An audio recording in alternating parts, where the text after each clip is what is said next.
Halleluja.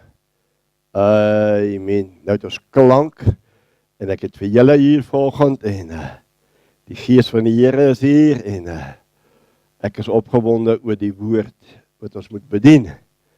In die mooi naam van Koning Jesus. Matthias, Elise, baie welkom vanoggend.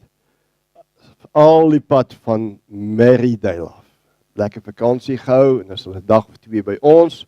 Ek weet nie van die dag of 2 nie, maar ek weet van 1 dag, weet ek. Dit is maar 'n geloofsaak saam met hulle 2. Dis my geestelike pa en my geestelike ma en ek wil vanoggend sê ek eer u. Dit wat julle vir my gedoen het toe ek 'n jong man was. In die bediening, jy het nie geskroom om my toe te laat sê, maar kom ek gaan jou vat as 'n hulp nie. En ek sal jou altyd dankbaar wees en ek eer jou vir dit, Pastoor Matthias Marie. Halleluja. Ek wil volgende dan ook met u praat oor 'n belangrike onderwerp. Die volgende paar weke gaan ons praat oor godsdienstige geeste, religious spirits. Nou godsdienstige geeste is geeste in die geestesrealm wat die menslike liggaam en die menslike verstand aanval. Nou, godsdienstige gees sy grootste doel en vir hulle die belangrikste doel is om my en jou in duisternis te hou. Hulle verblind die mens se sinne sodat die verligting van die evangelie van die heerlikheid van Jesus Christus nie op die mens skyn nie. En totdat die mens nie verstaan dat met wedergeboorte kom maak hy woning in en by jou nie, sal jy altyd 'n gedaante hê van godsaligheid, maar daar gaan geen krag in en deur jou lewe manifesteer nie. In ander woorde, die duiwel is happy met jou, terwyl jy kerk toe kom. Hy is happy met jou, jy kan jou Bybel ook lees. Jy kan af en toe bid ook, hy is gelukkig met jou. Maar sodra jy in die heerlikheid van God inbeweeg en verstaan dat jy autoriteit nou het, dat jy heerskappy het oor sy werke, die Christus Jesus wat in jou is. Want jy sien, ek en jy moet let op Lukas 9 vers 1 en 2 wat Jesus vir sy disippels sê, kyk ek gee julle mag en gesag oor al die duiwels. Gemaak die siekes gesond. Vers 2 sê hy, gaan verkondig nou die evangelie van die koninkryk van God. En dis die probleem vandag. Jy sien, koninkryk is heerskappy. Koninkryk behels dat God se vermoë, sy mag en sy gesag in my en in jou lewe manifesteer. So aan die ander wyse, wanneer jy in jou daaglikse lewe, wanneer jy in hierdie gevegte kom, kan jy dit net met God se mag en gesag, daai mag te breek oor jou lewe. Armoede is 'n gees. Armoede is 'n gees. In ander woorde, armoede maak dat jou beursie leeg bly. Armoede maak dat jy geestelik arm bly. Dit maak dat die beeld van die Here Jesus Christus, nou wie se beeld u en ek geskaap is, nou sy beeld en sy gelykenis, nie deur ons manifesteer nie. So op 'n godsdienstige geeste hou jou in die duisternis, sodat die lig van God nie op jou skyn nie. Soos Dawid sê in Psalm 37, hy sê, in u lig sien ek die lig. Nou, tot ek en jy nie in die lig van God inkom, sal ek en jy nie die lig sien nie. Met ander woorde, Dawid sê, deur u gees sien ek die waarheid. Dis wat hy sê. In u lig sien ek die lig. So hy hou ons dan in duisternis 2. Jy beleef God se teenwoordigheid nie. En dis hartseer dat die kerk van ons Here Jesus Christus God nie beleef nie. Ons koppel godsdiens aan 'n gebou en aan 'n denominasie. En jaar in en jaar uit, as ons in daardie denominasie, en dan sterwe ons, en sê die mense maar, wow, Tanzanie was al so 'n pragtige mens gewees, sy moet hemel toe wees. Nou, waaraan meet ons dit? Waaraan koppel ons dit? Ons koppel dit aan, maar sy was getrou bygewoon. Maar het sy ooit die heerlikheid van die Here belewe? Het sy ooit die heerlikheid van God gemanifesteer, gedemonstreer? Dis die vraag wat ons moet vra, want die mens is geskape na die beeld, na die gelykenis van God. En God sê vir Adam en Eva, heers. Maar ons weet wat gebeur het met die sondeval, maar ons weet ook wat gebeur het met die kruisiging en die opstanding. En nou verstaan ons wat gebeur met wedergeboorte. Hy kom maak woning by en in my. So aan ander woorde, ek is die draer. God se beeld word in my lewe herstel. En dis hoekom Paulus sê, hy sê ons moet verander van gestalte tot gestalte. Jesus Christus moet gestalte kry in my en jou lewe. Jesus het gekom om wat te maak? Hy het gekom om die werke van die duisternis uit te klee. En die kerk verstaan nie hierdie goeders, en dis hoekom ons het 'n waardesisteem waar volgens die kerk lewe en waar volgens ons dink ons is reg of is verkeerd. Maar sodra ons kom by die teenwoordigheid van God, dat mense nie kennis nie. Dan het hulle nie kennis nie. So aan die ander woorde, die godsdienstige geeste, hy keer dat die heerlikheid van God in jou lewe en in my lewe en in die kerk se lewe manifesteer. Want ek wil vir jou sê, as God opdaag in 'n diens, dan weet die dorp dat God daar was. Kyk maar net as 'n voorbeeld, en jy hoef nie met hom saam te stem nie, gestel ons sê, Reinhard Bonke kom Parel toe. Kyk hoe gaan die nuus versprei. Baie is pro en baie is anti. Maar maak die saak nie, maar ek sê vir jou, daar gaan 'n groot gehoor wees, wanneer Reinhard Bonke opdaag. Maar nou het ek vir jou nuus. God se heerlikheid, God se teenwoordigheid is in jou. So wie daag op, as jy opdaag? Dis die vraag wat ons moet vra, en daarom, kind van die Here, moet ek en jy verstaan, godsdienstige geeste, is hulle wat terughou, is hulle wat blokkeer, is hulle wat keer. Sodat die heerlikheid van God nie in en deur my en jou manifesteer nie. Want hy weet, sodra die heerlikheid van God in en deur my en jou lewe manifesteer, gaan jy sy werke openbaar maak.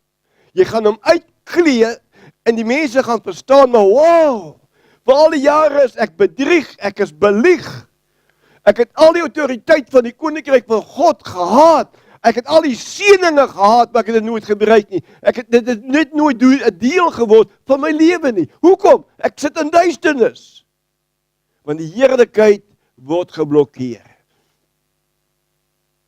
Ek bedoel, wanneer my net, seker nou nog, want my kinders verander ons nie. As hy saam met jou dorp toe gaan, dan weet sy apart geld. Sy weet haar maat geld. En dit is nie vir haar moeilik om dit uit julle uit te kry nie. Maar dit is verhouding, want dit is julle dogter. En soos ek en jy verstaan, ek is pa se seun. Ek is sy seentjie, ek is nie sy bloei boy nie, maar Pastoor Matthies ek het altyd gesê, toe ek so 'n jong bekeerling was, man, ek het blou oë. Dan lag hy vir my en sê, nee. God is nie aannemer van die persoon. Ek sê, wel, ek weet net wie ek in die Here is. Dit voel vir my, ek het blou oë. Ek is God se bloei boy, want ek ontvang uit die hand van God uit. Sien kind van die Here, wanneer jy kind van God is, en jy weet hy is in en by jou, dan kyk jy nie na omstandighede nie. Jy laat nie dat omstandighede jou beheer nie. Jy kyk na hom, en jy weet, wat jy weet. Die derde gedagte, godsdienstige geeste, hou jou en my oneffektief. Hy gee nie om dat jy kerk lidmaatskap het nie. Hy gee nie om dat jy in 'n gemeente is nie. Maar moet net nie effektief word en die koninkryk van God manifesteer nie. Want sodra jy begin in die krag bedien en die krag van God begin te heers oor die werke van die duisternis, dan raak hy ongemaklik. En dan raak mense wat verblind is deur godsdienstige geeste, dan word hulle ook ongemaklik. Jy kan maar kyk wanneer die bo-natuurlike, die natuurlike bo gaan in 'n diens. Hoe skuwe mense rond. Hulle is ongemaklik want hulle ken dit nie. Want waaraan meet ons effektiwiteit? Want ons het 'n waardesisteem wat deur die jare gevorm is in ons denke, hoe dit moet wees. En eintlik moet dit nie so wees nie. Want ek en jy moet ons waardesisteem meet aan God se woord. Amen. Nou ek wil vanoggend met jou praat en ek gaan lees uit 2 Samuel hoofstuk 15.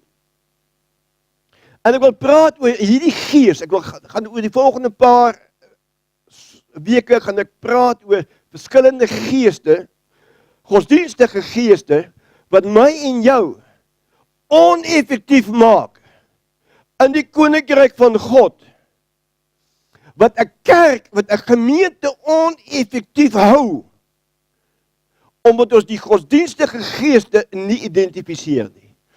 Nou ek wil vanoggend met jou praat oor die gees van disloyaliteit. Dit is 'n gees. Want mense word nie altyd gebore met 'n gees van disloyaliteit nie, maar die vyand kom met disloyaliteit en hy val die man en die vrou aan met disloyaliteit. Want hy het 'n doel, Satan het 'n doel om ons oneffektief te hou. So kom ek lees vir ons van vers 1, 2 Samuel 15. En daarna het Absalom vir hom 'n wa en perde aangeskaf en 50 man om voor hom uit te loop. Verder het Absalom gereeld vroeg opgestaan en langs die pad na die poort gaan staan.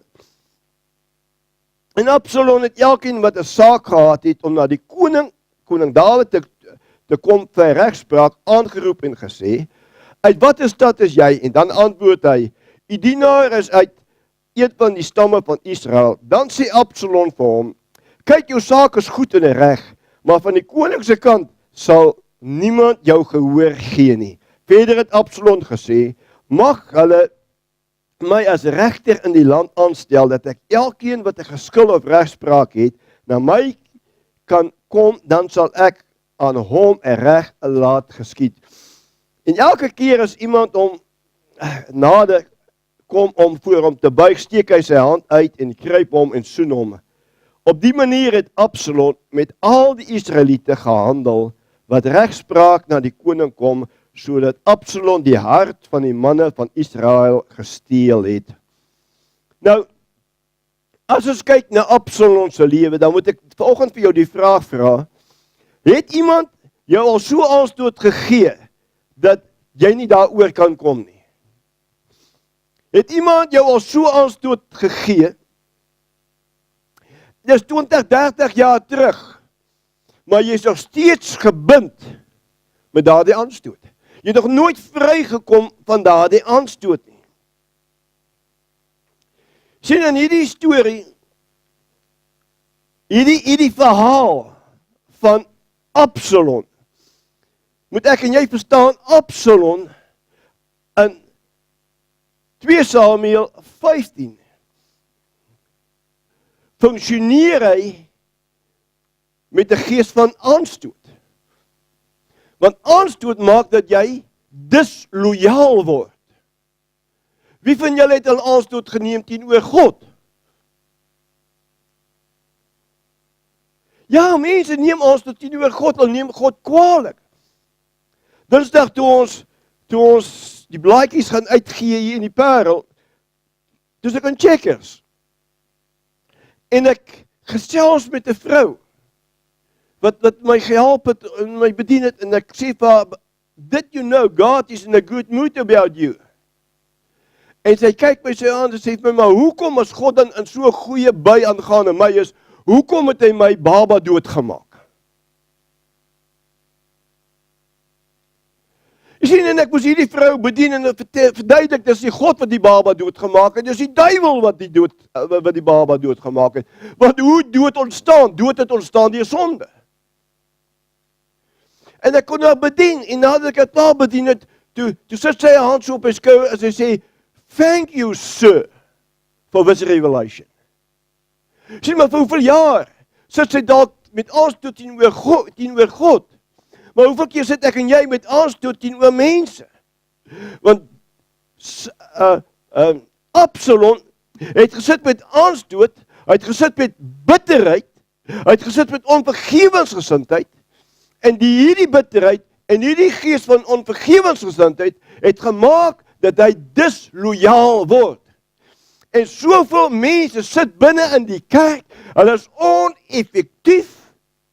Hulle is oneffektief in die koninkryk van God, want hierdie gees beheer hulle.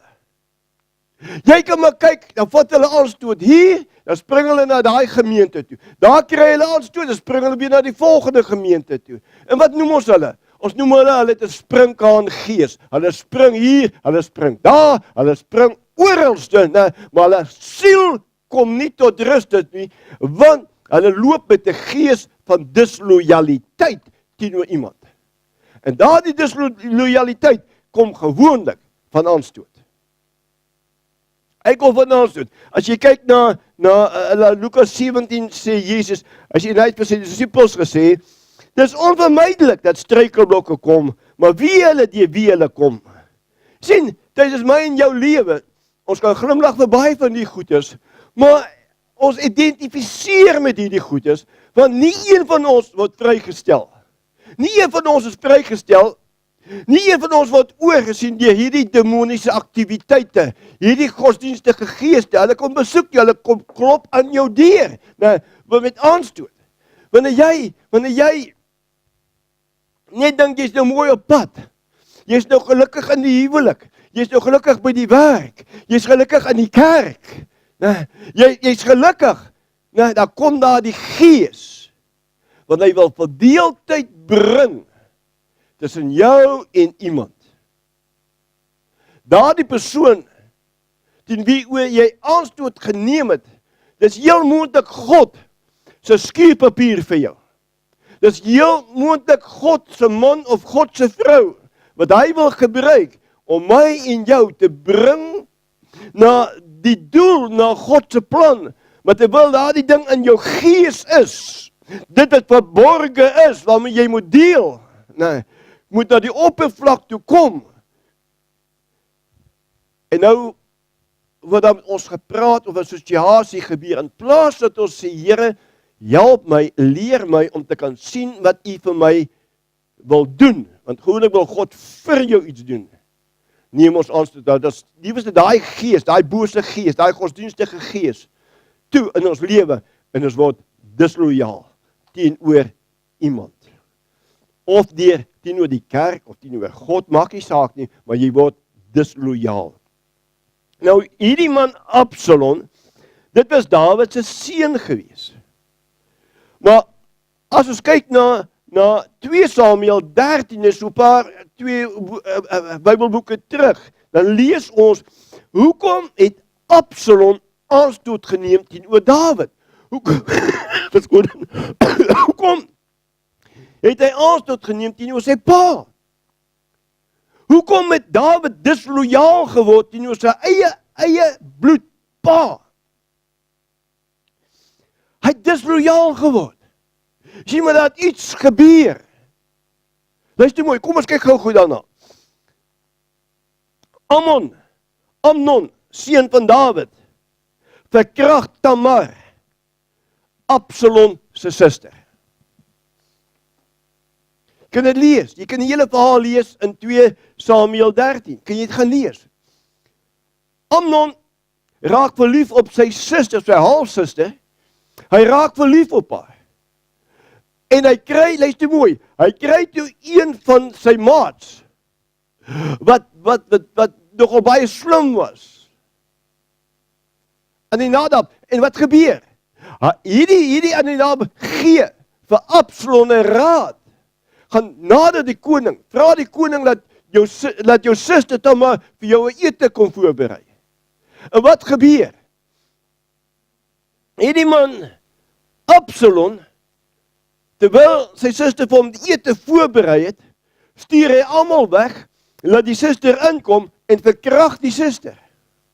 Terwyl die suster by hom pleit, sê, moet dit nie doen nie. Vra die koning om my vir jou as 'n vrou te gee, vra hom. Hy sal my nie van jou weerhou nie. Maar jy sien toe hierdie gees, vir Absalom vasvang.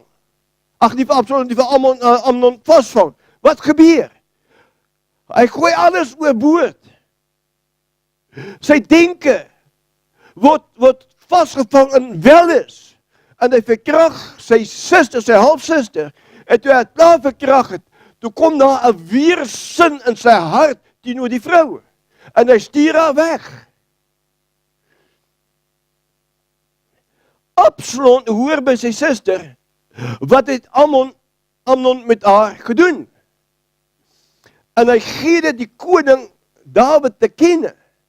Maar omdat koning Dawid nie handel en met Amnon deel, soos Absalom dink, hoe Dawid dit moet doen nie, neem hy aanstoot teenoor sy pa. Kind van God, Dawid, man na God se hart. Hy het geweet, die oordeel kom God, die oordeel kom hom nie toe. Kom ons lees gou net Deuteronomium 32:35. My kom die wraak toe en die vergelding, op die tyd as hulle voet sal wankel, want die dag van ondergang is naby, en wat oor hulle beskik is, kom gou. Dawid het die woord geken. Maar ek wil hê jy moet sien, jy moet verstaan. Absalom neem aanstoot, hy laat 'n gees van aanstoot toe Dawid nie met Amnon deel soos hy dink, dit moet wees nie. Toe hy die aanstoot neem, toe word hy disloyaal teenoor sy pa.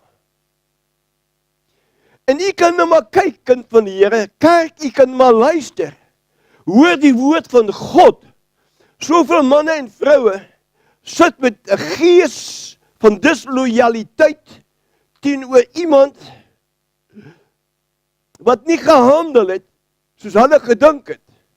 Daai persoon moes handel. En vir 2 jaar loop Absalom, loop hy met hierdie gees binne in hom. Die gees van aanstoot wat disloyaliteit veroorsaak het. So, hy deel nie met dit nie. Hy loop vir 2 jaar daarmee. En toe begin hy sy planne, toe alles nou stil word. So, hoe sê ons, toe die stof nou gaan lê. Toe niemand meer sal dink, maar dis wat hy gaan doen nie. Toe sê hy vir die koning, kom, laat al jou seuns kom, laat hulle kom, ons gaan skape skeer. En Absalom reël met sy dienaars. Wanneer Amnon kom en wanneer hulle nou wyn gedrink het en hulle vrolik geword het, dan moet hulle Amnon doodmaak. Jy kan maar kyk, kind van die Here. Aanstoot en disloyaliteit werk altyd na dood toe. Geestelike dood, fisiese dood. Jy kan maak wat jy wil, dis hoe hierdie gees opereer. Want die duiwel het maar net een doel met my en met jou, is om ons dood te maak. Geestelik dood, fisiese dood. Soveel manne, soveel vroue het al gesterwe lank voordat hulle moes gesterwe het het hulle gesterwe om hierdie tipe van goed, hierdie geeste hulle beet gekry het. En omdat niemand opstaan en lering gee, en daai persoon vermaan nie, of hulle lering gee, sê kom ek wil jou vry maak nie, gebeur hierdie goed. En dis nie altyd iemand wat met aanstoot sit, wil nie luister nie hoor. Wat maak Absalom? In hoofstuk 15, 2 Samuel, het hy 'n plan. Jy sien, want daai gees van disloyaliteit in jou hart kom, dan het jy altyd planne. En jy vergader mense om jou, om wraak te neem, teenoor 'n persoon teenoor wie jy aanstoot geneem het. Soveel gemeentes is al tot niet gegaan. Soveel pastore is al uit die bediening uit oor hierdie gees van disloyaliteit. Mense wat aanstoot neem teenoor hulle geestelike leiers of hulle fisiese pa, ma, broer, suster, teenoor hulle werkgewer, maak nie saak nie. En werke, besighede, bedieninge, kerk loop dood daardeur. Nou kind van die Here, leer, kom ons leer vanoggend van Absalom. Hy was veronderstel geweest om Dawid te dien.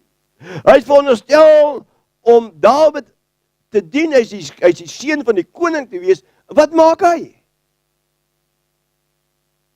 Hy wil die koningskap steel. Want hy word gedrywe deur 'n gees van disloyaliteit, van aanstoot. Daai gees drywe hom. Daai gees wil hom in die hande kry, daai gees wil hom, het 'n plan. En Absalom verstaan nie die plan nie. Maar al wat gebeur, hierdie gees van disloyaliteit, hierdie gees van aanstoot, dit drywe hom, dit word die krag in sy lewe.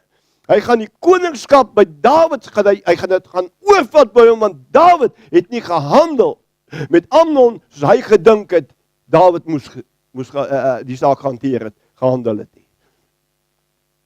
Nou kind van die Here, ek wil jou vanoggend sê, soveel mense gee nie die saak oor vir God nie. Hulle wil self daarmee deel. Hulle wil wraak neem. Maar jy sien, 'n gees van aanstoot, as die een van die grootste leenaars wat daar kan wees. Want hy maak jou dinge wys wat nooit so is nie. En jy glo hom. Jy glo hom. Nou, u en ek met die gees van disloyaliteit, ons moet hom weerstaan.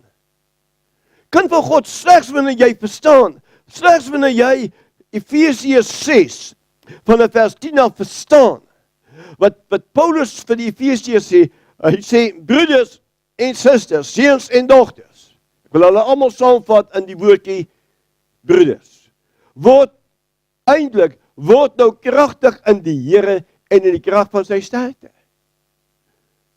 Hy vermaan ons. Hy sê, want jou worstelstryd is nie vlees en bloed nie, maar teen die bose geeste, die oorweë, die magte in die lig. Dis jou geveg. Maar ons verstaan nie die goeders nie, want ons is so aards, ons is so vasgevang in die stelsel van die wêreld. Ons veg onder mekaar. Daar's geen genade nie. Oppervlak sê ons word geestelike kannibale, ons eet mekaar, ons verteer mekaar, ons vreet mekaar op. Disloyaliteit is in die orde van die dag. En dis nie net in die kerk nie, dis in die politiek. Dis by besighede. Maar u en ek, van ons kan verstaan, maar hey, wat is besig om te gebeur? Hey, wie klop hier aan my deur? Hey, ek ken jou man. Ek weet jou plan is nie onbekend by my nie, want ek het die gees van God, want ek is in die lig, en wanneer duisternis wil kom, en dan kom die lig en hy verhelder my, en ek kan sien wat Satan probeer om te doen. En dis waar die koninkryksheerskappy in my en jou lewe inkom, wanneer hy kom met sy planne om my te vernietig, om die werk van God te vernietig, staan ek op, en ek identifiseer hom, en ek kry hom onder my voete, en ek heers oor hom. Dis wat God bedoel het. Sy koninkryk is in jou en by jou. My sien kind van die Here, hierdie godsdienstige geeste maak dat ek en jy oneffektief is. Wanneer jy aanstoot koester, is dit die gevolge dat jy die deur oopgemaak het vir disloyaliteit. Jy kan maar maak wat jy wil, aanstoot werk na disloyaliteit toe. Jy kan maar gaan kyk, jy kan dit maar beproef, jy kan dit maar kyk, dis hoe hy werk. Onopgeloste aanstoot maak die deur oop vir die gees om ons aanhoudend aan te val. Ek ken manne, ek ken vroue. Die Here weet. Hulle is binne in die kerk, dan hier, dan daar, dan hier, dan daar, dan is hulle oralste. Hulle word geestelike sprinkane. Maar hulle deel nie met die aanstoot nie. Hulle deel nie met hierdie gees nie. Pastoor Mattheus, hoeveel mense het al jou toe gekom, Suster Elise, dan sê hulle, pastoor, ons is so lief vir julle. Man, hulle is amper soos 'n kalf, hulle lek jou amper, man, yes, hulle like jou so, hulle lek jou en hulle is, man, we love you. En dan doen jy net iets wat hulle nie van hou nie. En hulle draai om, en hulle verskeer jou. My broer, as ek jou hemp uittrek, jou geestelike hemp uittrek, dan sal die skare op jou rug duidelik sigbaar wees, en jy kan nie sê ek lieg nie. Suster, my broer, jy kan dieselfde met elkeen van ons, dit is hoe dit is. Ek dank God, hy heel die skare. Maar ek wil vir jou sê, dit is nie lekker om deur 'n broer of 'n suster ingeloop te word nie. Onopgeloste aanstoot te maak, dat ons onhoudend aangeval word. Aanstoot lei tot negatiewe gedagtes. Daai persoon wat jy so gekoester het, aanstoot maak nou dat jy begin negatief dink aangaande hom of haar. Nou begin jy foute te soek. Dinge wat jy altyd toegemaak, verby sou gekyk het, nou begin daai gees jou aandag vestig op negativiteit. Oordeel. En ewesklik kom oordeel in jou hart in. Jy sien, kind van God, as ek en jy die woord ken, en as ken Romeine hoofstuk 2 van vers 1 tot 4, 5, sal jy agterkom die Bybel sê, hy sê, ek gee jou mag, ek gee jou gesag oor al die duiwels. Maar nergens in die Bybel gee God my jou autoriteit om te oordeel nie. Nergens nie. Dan sê hy vir ons aan die Romeine sê hoofstuk 2 sê, hy sê, en hy wat hierdie dinge doen, wat? Hy wat oordeel, versamel vir hom 'n skat. 'n Skat, hy versamel vir hom 'n skat van God se oordeel. Sjoe. Ouens, dis verskriklik. Maar nou begin daai gees van disloyaliteit maak dat jy begin oordeel. Jy oordeel die persoon. Maar jy sien, kind van die Here, jy doen dit nooit direk met daai persoon nie. Jy veroordeel hulle altyd by iemand anderste. Jy kry soos Absalom gemaak het. Hy het vir hom 'n groep mense vergader, wat by hom is. Wat sy hart en weer aan hom geskaar was. Daai pastoor Gerry is dan 'n vark. Hy is dan bad. En so begin hulle almal begin. Hulle was nooit so gewees nie, maar hierdie gees van disloyaliteit en aanstoot, maak dat hulle hart agter daai ou aankom wat aanstoot geneem het. Jy kan maar kyk, dis hoe dit werk, kind van die Here. Dan kom kritiek, en nou begin jy te kritiseer. Alles wat daai persoon doen, jy kritiseer dit. Of het nou reg is, of het verkeerd is, dit maak nie saak nie, jy maak jou gees oop, en jy kritiseer, en jy kritiseer, en jy kritiseer, al die tyd, en al wat gebeur, meer en meer, word jy disloyaal teenoor daardie persoon, wat eintlik vir jou moes gehelp het. Dis eintlik God se skuurpapier vir jou lewe gewees. Maar Satan haal daai skuurpapier uit. Jy sien, want skuurpapier hy bring die mooi uit jou uit. Het jy al skuurpapier vat en jy skuur hom so oor jou velletjie, dan kom jy agter, hy maak merke. En as jy baie skuur met hom, dan bloei jy.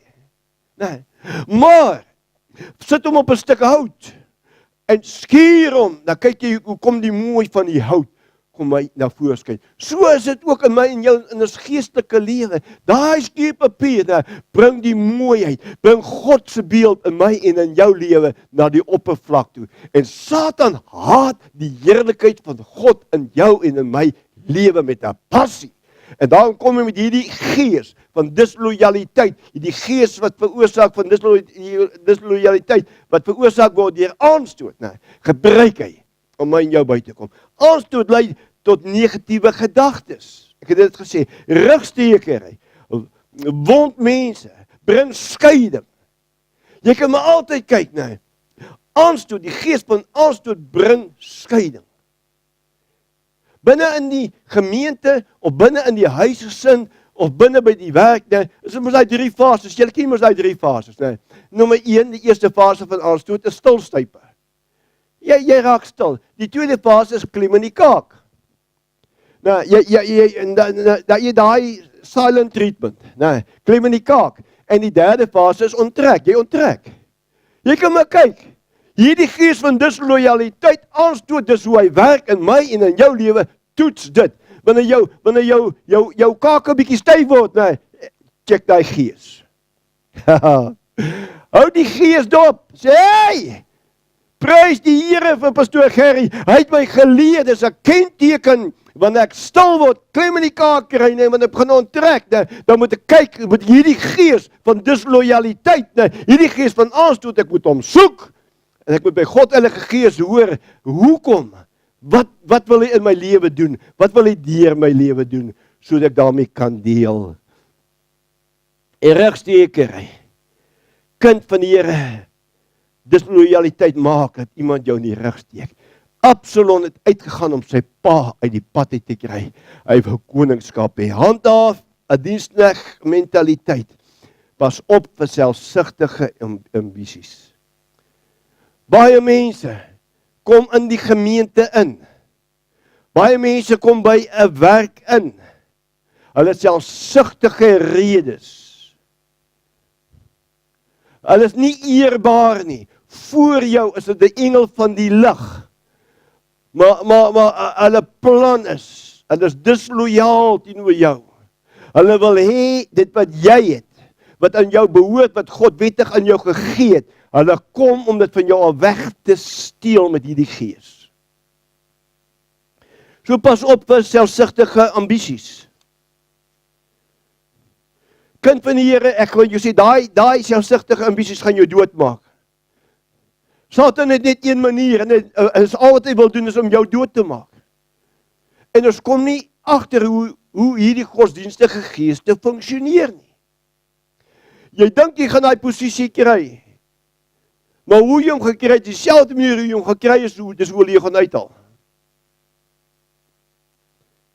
4. Stel die gees van aanneming vry en word vry. Word u beheer deur die begeerte om erkenning te kry en om verhoog te word. Absalom, hy wil koning word, hy wil verhoog word.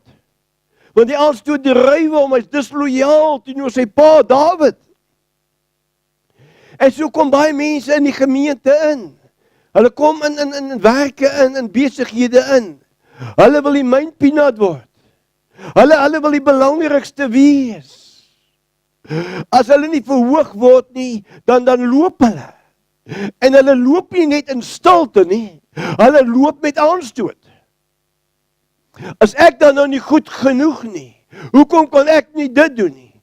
Ek wil vir jou vanoggend sê, en ek wil jou bemoedig, geliefdes, die Here Jesus sê, hy wat die grootste wil wees, laat hom julle dien. Wanneer jy, jou hart is, ek dien, sal jy agterkom, hoe begin autoriteit in jou lewe te manifesteer? Hoekom gesag? Hoekom mag? Hoekom God se guns in jou lewe? Why? God ondersoek die hart, hy ondersoek die niere. Dan gee hy beloning, dit wat hy in die hart kry, dit wat hy in die niere kry, dan gee God beloning van dit. Ek en jy sien ons motief moet suiwer voor God wees. In u lig sien ek die lig.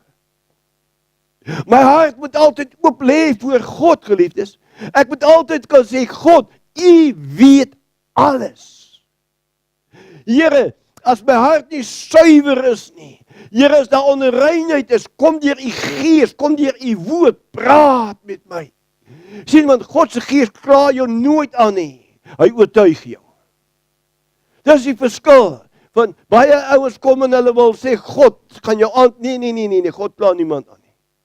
Die Heilige Gees oortuig jou van sonde, oordeel. Hy oortuig jou. Want hy wil hê jy moet daarmee deel. Die straf is al klaar aan die kruishout vasgenaal.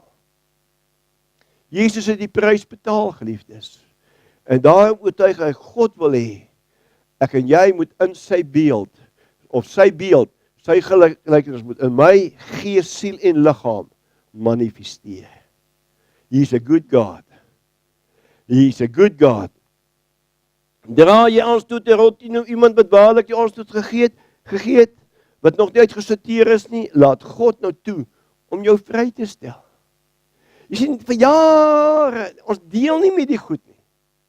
Ag nee man, ek vergewe jou, dis alright. Nee, is alright, dit maak nie saak, ek gaan aan. Nee, dis oppervlakkig. Nou, deel met die ding, want as hy vassteek, is daar altyd 'n oop deur. Is daar altyd 'n oop deur wat daai gees van aanstoot en disloyaliteit in kan kom. So deel met hom, maak hom toe man. Laat God toe om jou vry te stel. Lewe van soos Josef, die seun van Jakob. Toe sy broers hom uitverkoop. Ek kan jy aandink, hy was in 'n posisie gewees, toe sy broers wil kom koring koop, toe hy in Egipte was. Kon hulle almal doodmaak het. As hy een woord gespreek het, was hulle almal dood. Maar sy hart was gewees, my God. Ek verstaan hoekom ek in Egipte land moet wees. Want daar's 'n hongersnood en u plan om met die volk te werk vorentoe wat niemand geken het nie. Here, maar ek moet die wees. Ek wil hê jy moet kyk na die lewe van Jakob. Van Jakob se seun Josef.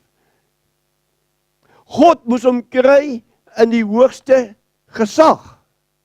Onder die koning. Onder Farao moes Josef kom. Maar kyk die pad wat hy moes gestap het. 'n pad van aanstoot wat hy kon geneem het. 'n pad van vernedering. Hy was vals beskuldig. Hulle gooi hom in 'n put. Hulle verkoop hom. En waar land hy? Land in die huis van Potifar. Daar land hy. Jy sien, want waarna toe is God se plan met Josef? Hy moes na Farao toe gaan. Hy moes na die paleis toe kom. Maar daar's 'n pad van skuurpapier vir Josef. En hy kom in die huis van Potifar. En wow, Potifar, alles wat hierdie man doen, God moet werklik met hom wees. En hy stel hom oor sy huis aan. En waar kom die duiwel? Sê, "Wow! Nee. Sien man, die duiwel weet waarna toe hy op pad is. Ons moet hom keer. Wat gaan hy maak? Sit Potifar se vrou op sy lyf. Wat gebeur? Hy hardloop. En toe hy hardloop, nee. Wat gebeur?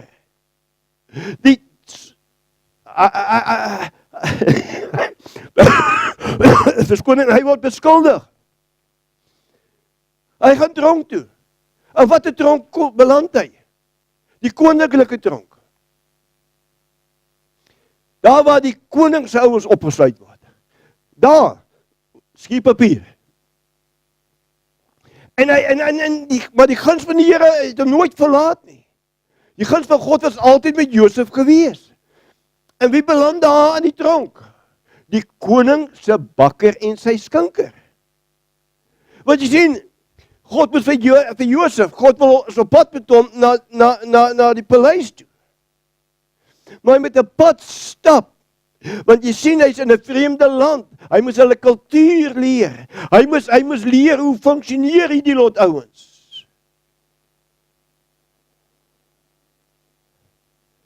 En hy het twee manne droom. En hy lê die droom uit. wow, daar lewe die skinke, die bakker se kop is af. Maar waar land hy in die einde van die dag?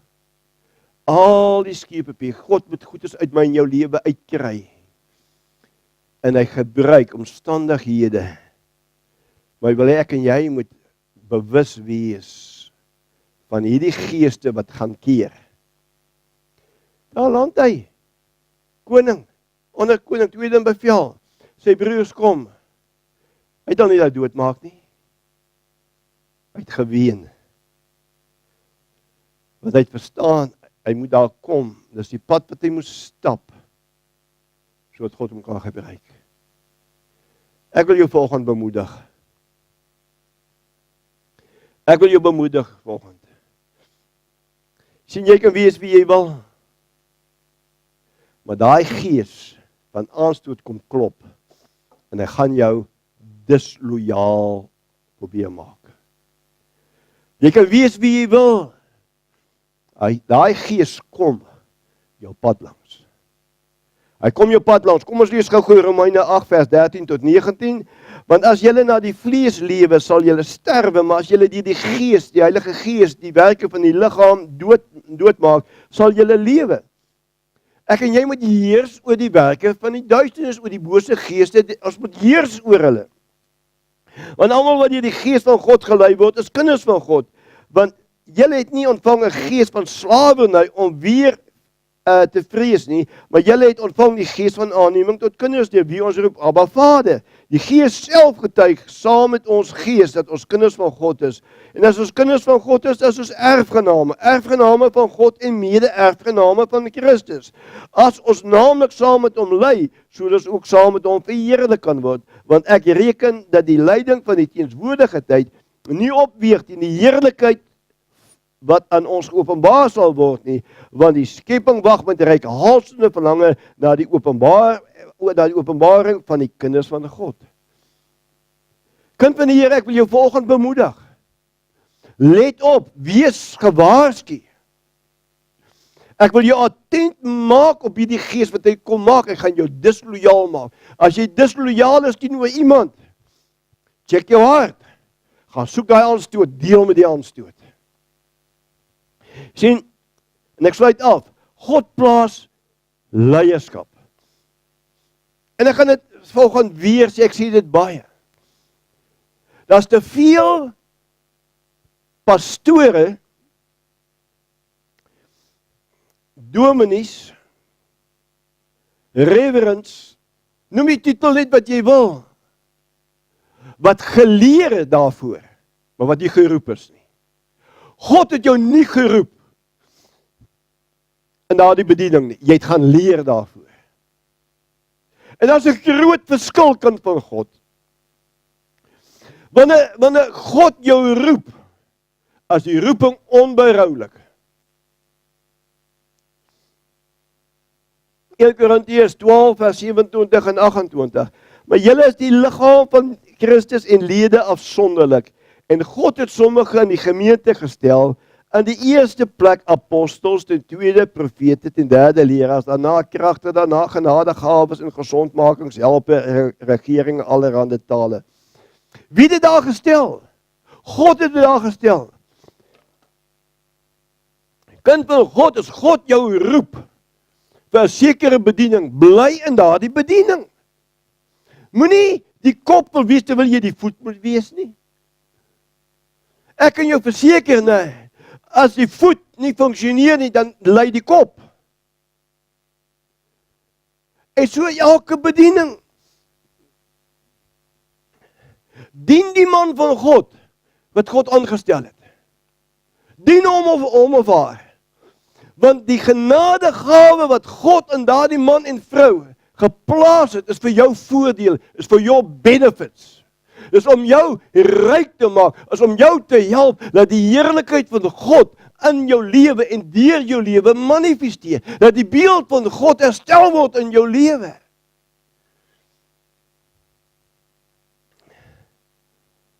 Dien hom of haar. Jy kan nie net die geskenk vat, die gift vat, en jy vat nie die man en vrou nie. God se genadegawe is in my om jou te leer, om jou te help, om jou te onderrig, om die werking van die duisternis in jou lewe te verbreek, om vir jou die lig na jou toe te bring, deur God se gees wat in my is, om woorde te spreek van gees en lewe. Ons moet nie dood spreek, ons moet lewe spreek.